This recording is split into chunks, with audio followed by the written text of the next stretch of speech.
Hey Bulldog fans, welcome into this week's edition of the Samford Sports Wrap-Up, presented by Alabama Power. John McAfoo's joined by Bucky McMillan, head men's basketball coach. Bucky, always appreciate your time, and it's been a good start to the season for you guys. A 6-1 start. Your only loss is to an unbeaten San Francisco team that's getting votes in the polls, in both the AP and the coaches poll. You had a signature win on the road against Oregon State, a team that went to the Elite Eight last year.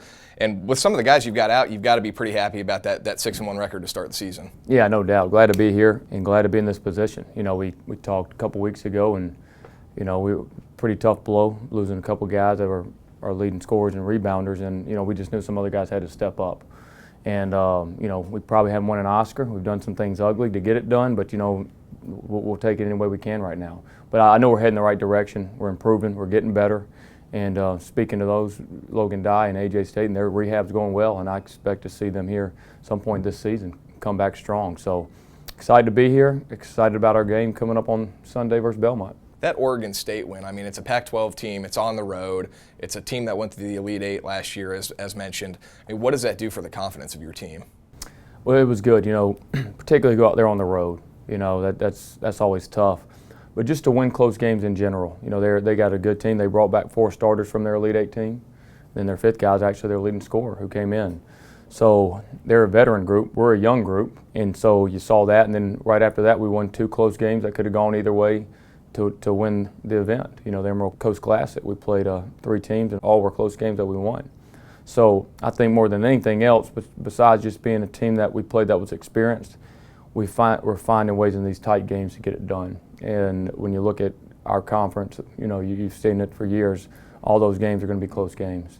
So possession here, possession there, it's a difference. And kind of who can rise up in those last 4 minutes is usually the team who comes out on top.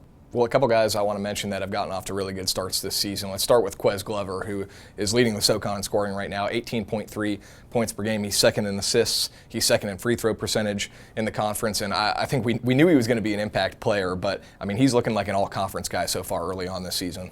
Well, the thing that I'm most proud of Quez is he's been very coachable and has improved in areas. He's involving his teammates more, and now he's becoming a dual threat where, when guys try to load it up to stop him, he's creating offense and beating other teams with his passing. And so when he's doing that, our offense is really, hard to stop. So I'm pleased with him just not taking on just a scoring mindset, but taking on a facilitating mindset, and that's helped a lot of our other guys shine.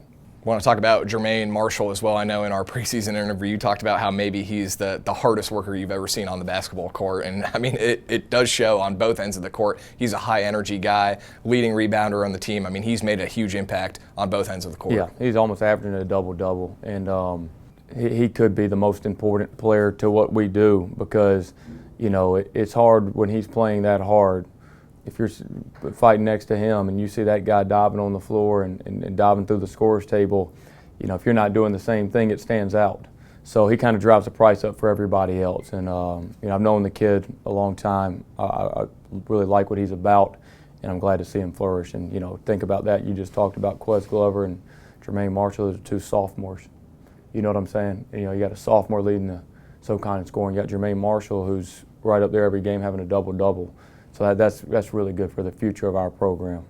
One of the returning guys I want to mention too is Jacob Tryon, averaging 8 and 6 right now, shooting 64% from the field, 53% from three-point range. And again, with Logan out, there's a lot of expectations on him, and he has really stepped up to the task. He's been a critical piece here for you in the early going. Absolutely. And like you mentioned, we don't have a ton of depth in that position, so he's got to play hard, play physical, and play without picking up too many fouls. And he's done an amazing job of that. He's improved just tremendously. His body has improved a lot. We really spent a lot of time in the weight room.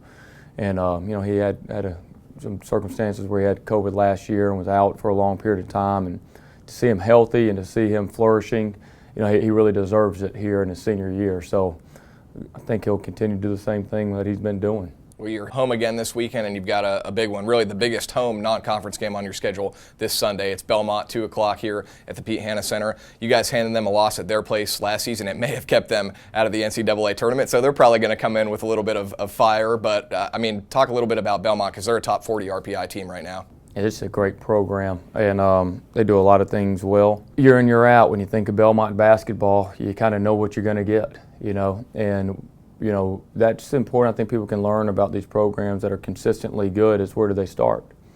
Belmont started as a NAIA team. I was in there with Birmingham Southern, and Coach Reball coached NAIA basketball. They jumped to Division I, and they went in years where they didn't win more than 5-6 games, and then they got it, they built it right, and then they flourished ever since. And that kind of sustained success is what we're going to do here. And they're a great team to play, and they're a great test because they play the right way and they punish you for mistakes. So we're looking forward to the game. They have a lot of upperclassmen, a lot of returners. We got some guys that are younger guys, but I think they're eager for the opportunity to see where we stand. Hopefully, we're going to get the place packed out for that game too. I mean, that's a good game for students to come support you guys. No doubt. For students, it's basketball in Alabama. I mean, it doesn't get much better than this here in December, early December basketball. You get to see some really good basketball.